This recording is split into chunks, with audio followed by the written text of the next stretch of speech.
बिस्मिल्लाहिर्रहमानिर्रहीम। अस्सलाम वालेकुम फ्रेंड्स, आप देख रहे हैं सीएससी गाइड ऑफिशियल। जैसा कि मैंने आपको कहा था कि आपको स्टेप बाय स्टेप एक एक डॉक्यूमेंट्स का मैं डिटेल से बताऊंगा कि आपने कैसे बनाना है। पहले मैं एक मरतबा बना चुका हूं, लेकिन लड़कों ने कहा है हमें मजीद दोबारा बता दें। मैसेज आते रहते हैं, रिकमेंडेशन लेटर का बता दें, इंग्लिश प्रोफिशिएंसी कहाँ से बनाना है, कैसे बनवाना है। हमारे पास हमारे यूनिवर्सिटी में प्रोफेसर नहीं है, एसोसिएट प्रोफेसर नहीं है, असिस्टेंट प्रोफेसर है, हम उनसे बनवा लें, क्या करें, ये सारी चीज़ें मैं इसके बारे में आपको बताऊंगा।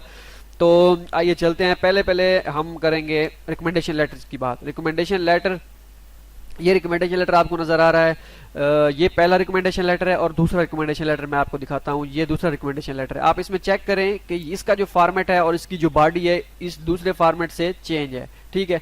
तो आपने भी ऐसा ही करना है। पहले जो पहला रिकमेंडेशन लेटर बनवाएंगे उसका पैटर्न या जिसे कहते हैं स्टाइल चेंज होना चाहिए, ठीक है, और दूसरे का जो है चेंज होना चाहिए। पहले में इसने ऊपर डिटेल दी है सारी यूनिवर्सिटी की, दूसरे में नहीं दी, ताकि इस ये बनवाने का मकसद ये होता है कि दो अलग अलग प्रोफेसर ने रिकमेंडेशन लेटर बना के दिया है। ये नहीं कि आप दोनों सेम बनाएं, दोनों का फॉर्मेट सेम हो और उनको जाके पता चले कि भाई ये तो आपने खुद बनवाए हैं। अगर दो प्रोफेसर अलग अलग हैं तो हर किसी का अपना फॉर्मेट होना चाहिए। हर किसी ने और बॉडी बना के दी होगी ईमेल की, आप कैसे दो बना के लेके आए। तो इस तरह इसका मसला ये हुआ था। लास्ट ईयर एक स्टूडेंट था तो उसका उन्होंने ऑब्जेक्शन लगा दिया था कि आपके दोनों जो हैं रिकमेंडेशन लेटर दोनों सेम है, तो बॉडी भी चेंज सेम है, सब कुछ सेम है, आप इसे तब्दील करवा के लें। फिर उसने दोबारा चेंज करवाया था। इसलिए ये मसला क्रिएट होने से पहले ही आप अपना सोच के रखें हल। तो और दूसरी बात ये कि अगर आपके यूनिवर्सिटी में कोई कहता है हमारे एसोसिएट प्रोफेसर नहीं है, कोई कहता है प्रोफेसर नहीं है, तो पहली बात ये है कि आपने क्या करना है, प्रोफेसर और एसोसिएट प्रोफेसर ढूंढने हैं कहीं ना कहीं से अपने डिपार्टमेंट में से। अगर नहीं है तो यहाँ पे एसोसिएट प्रोफेसर लिख दें, ठीक है, और फिर उनसे जाके कहें सर बस ये सारा, वो कुछ कहते हैं कि हम कुछ के पास होता है फॉर्मेट और कुछ प्रोफेसर के पास नहीं होता है, वो कहते हैं ले आएं, या उनके पास टाइम नहीं होता, वो कहते हैं अपना बना के ले आएं, हम आपको स्टैम्प वगैरह और सिग्नेचर कर देंगे।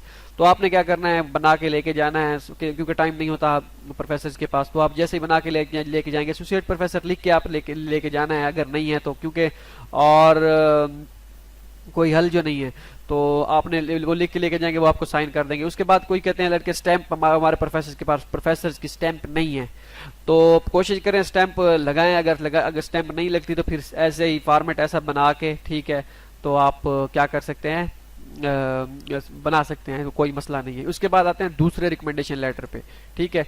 दूसरे रिकमेंडेशन लेटर पे इसमें देखें इसका पैटर्न और फॉर्मेट सारा कुछ चेंज है, तो आपने भी चेंज ही करना है, ये नहीं कि सेम रखना है। यहाँ पे डायरेक्टर जो है, ये डायरेक्टर है, उन्होंने ये स्टैंप भी लगा दी है।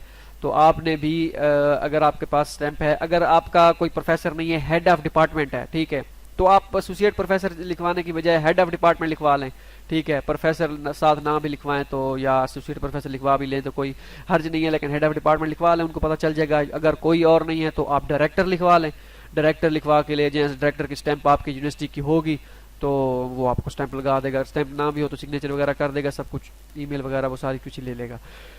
ठीक हो गया, ये हो गया जी रिकमेंडेशन लेटर के हवाले से। इसके बाद आते हैं जी दूसरा, इस वीडियो में सिर्फ मैं दो चीजें बताऊंगा, एक रिकमेंडेशन लेटर और दूसरा इंग्लिश प्रोफिशिएंसी सर्टिफिकेट।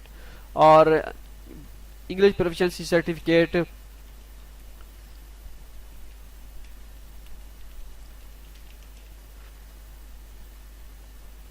ठीक हो गया जी, इंग्लिश प्रोफिशिएंसी सर्टिफिकेट। कुछ लड़के कहते हैं हमारे पास हमारे यूनिवर्सिटी के पास इसका फॉर्मेट नहीं है, तो इसका हम क्या करें, हम खुद बनाएं या क्या करना होता है, डिपार्टमेंट से बनवाना होता है, यूनिवर्सिटी से बनवाना होता है, कहाँ से बनवाना होता है। यूनिवर्सिटी खुद बना के देती है ये, अगर आप बनवाना चाहें फॉर्मेट अगर खुद लेके जाना चाहें लेके जाएं, वो आपको साइन और स्टैंप यूनिवर्सिटी की लगा देंगे, सारा कुछ कर देंगे आपको, ठीक है।